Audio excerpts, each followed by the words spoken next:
This morning in the pre-dawn hours, the Citation jet crashed into a San Diego neighborhood while attempting to fly an RNAV approach. But it was flying below the GPS glide path, and it leveled off hundreds of feet below minimums. If you've ever flown an approach late at night or wondered when to choose an ILS over an RNAV approach, this is a crash you need to understand. Hello again and welcome to Aviation News Talk, where we talk general aviation.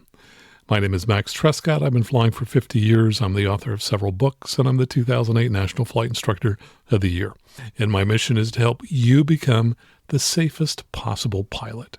Last week in episode 383, we talked about why autopilots sometimes fail to capture the glide path during RNAV GPS approaches.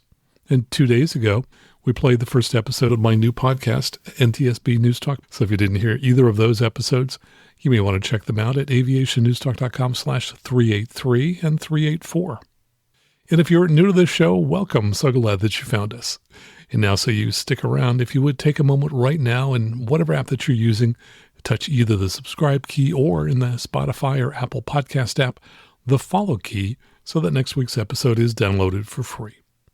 And if you've been listening to us for a while and you feel like, yeah, you're getting some value out of this podcast, if you would take a moment, stop what you're doing right now and sign up to become a member to support the show. It's easy to do that. Just go out on the web to aviationnewstalk.com/support and choose one of 4 different ways to support the show financially. And when you do, I'll read your name on the show. Now, I had planned to talk about something totally different this week, but when major accidents occur, we talk about them first. At about 3:46 a.m. on Thursday morning, November 666 Delta Sierra, a Citation S550 crashed in San Diego while on an instrument approach to Montgomery Field, KMYF. After the crash, multiple homes and vehicles caught fire, and an evacuation center was established at a nearby elementary school. First, my condolences to the family and friends of the pilot and any passengers that may have been on board, as well as to the people who may have lost their homes. As I've said in the past, we talk about accidents so that we can learn from them and hopefully prevent future accidents. So far, there's no information on how many people were on board, though there is one confirmed fatality. The Citation S550 can be flown by a single pilot, so it's possible that the pilot was the only person on board. From the ADSB data, it's fairly clear the instrument approach into Montgomery Field was flown incorrectly. We'll get to that in a moment, but first let me talk about the flight itself. The flight departed Teterboro, New Jersey at 11:15 p.m. Eastern Time and stopped for fuel in Wichita, Kansas. The approach to land in Kansas was a little unusual. The pilot didn't fly an instrument approach, perhaps to save time. It overflew the airport before making a large 360-degree turn to land at the airport. The pilot can be heard attempting to turn on the lights 5 different times between 1:42:10 and 1:43:46 a.m. Central Time. This suggests the pilot didn't see the airport until he was flying right next to it. Now, there is nothing wrong with how the pilot flew that approach to landing, though best practice at night would be to fly an instrument approach. The plane was on the ground for about 47 minutes to refuel. It then departed for Montgomery Field in San Diego. The Montgomery Field AWOS was out of service at the time, so we don't know what the weather conditions were at the field, though they likely weren't good. I've listened to the ATC audio for SoCal Approach, and while we can't hear the pilot side of the conversation, we can hear the controller reading the weather for different airports. And this comes from liveatc.net. Station 666 Delta Sierra SoCal Approach. The Montgomery ASOS is out of service. Which approach would you like? 6 Delta Sierra, clear direct Nesty, descend pilot discretion, maintain 9,000. Nesty is the IAF for both the ILS and the RNAV GPS 28 right approach. Later we hear the controller clear the pilot for the RNAV approach, so that's apparently the one the pilot requested. The pilot apparently asked about weather at other airports, and here's what the controller said. 6 Delta Sierra, let me see what I can find out for you. Okay, no problem. 2 minutes later, the controller provided this weather. Okay, number 6 Delta Sierra, I've got the Miramar automated weather for 0955 Zulu with wind calm, visibility 1/2, and indefinite ceiling 200. 6 Delta Sierra, Roger. Descend and maintain 5,500. A minute and a half later, the pilot apparently inquired about the weather at a different airport. Here's what the controller said. Let me take a look. 6 Delta Sierra, affirmative, a little bit better, but not much. Just showing, standby. Okay, they're showing 1031 Zulu weather, wind calm, visibility 2.5, mist, ceiling 300, broken, Kirkland 300 overcast. The controller apparently thought the pilot may have been a little too high, so he asked about whether he could get down in time. 6 Delta Sierra, SoCal, you can make descent okay from there? You want me to turn you out to the south? 6 Delta Sierra, Roger, 5 miles from Nesty, cross out or above 3800, cleared on nav runway 2, right approach. The pilot apparently said that he could get down as the controller didn't issue a vector, and the flight was cleared by SoCal approach for the RNAV GPS 28 right approach. The barometric pressure at San Diego area airports was close to 29.92, so the ADSB altitudes displayed are correct within 10 or 20 feet. The aircraft flew the beginning of the approach correctly, crossing Nesty at 3,800 feet as instructed, and then descending and leveling off briefly at 2,500 feet, before crossing PENYY, the final approach fix. And here's a problem the pilot would have encountered. You may recall that last week in episode 383, I explained that an RNAV glide path diamond turns magenta while crossing the fix immediately before the FAF. Another way of saying that is that it turns magenta when the final approach fix becomes the active waypoint. And if you cross the fix before the FAF at the designated altitude, you will be on the glide path. However, the designated altitude for Nesty is 3,600 feet, and the controller had the pilot cross Nesty at 3,800 feet. Thus, the jet was probably above the glide path, and the autopilot would not have coupled. So the pilot would have had to use the autopilot's vertical speed mode or hand fly the airplane to get down below the glide path. So he would have had to descend to 2,500 feet, the glide path intercept altitude, before reaching the FAF PENYY. And it appears that he did just that he got down to 2,500 feet and leveled off at PENYY. At that point, if the autopilot were in the approach mode, it should have coupled to the glide path. But apparently it didn't, as ultimately the pilot flew a track that went below the RNAV glide path for this approach. The aircraft crossed Nesty at 200 knots, and about a minute later it was still at that speed as it leveled off at 2,500 feet as it was approaching the FAF. During that short level off at 2,500 feet, it was able to slow at 175 knots as it crossed the FAF and started its final descent on the glide path. During the descent along the glide path, the aircraft slowed from 175 knots to 124 knots just before it crashed. I have only a little citation time, but to me that seems like an atypical way to fly an instrument approach. Generally, I like to slow to approach speed prior to the FAF, and then at the glide slope or glide path intercept, descend at that speed and remain at that speed until I reach minimums. So this pilot appears to have flown the approach fast and at a constantly changing speed. One problem with flying at constantly changing speed is that the descent rate required to maintain the glide slope or glide path is also constantly changing. At higher speeds, you need a higher descent rate, and at lower speeds, you need a lower descent rate. Also, if the speed is continually changing, then the amount of drag is also changing. And that means that the power you need to maintain the glide path is also going to continually change. Ideally, you'd like to fly the glide slope or glide path at a constant speed so that your descent rate and your power setting remains constant.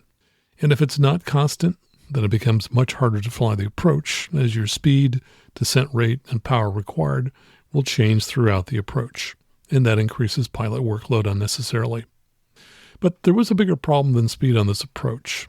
I've plotted the aircraft's altitude versus a normal 3-degree glide path starting at PENYY, and the aircraft appeared to be flying this approach as if it were a non-precision approach.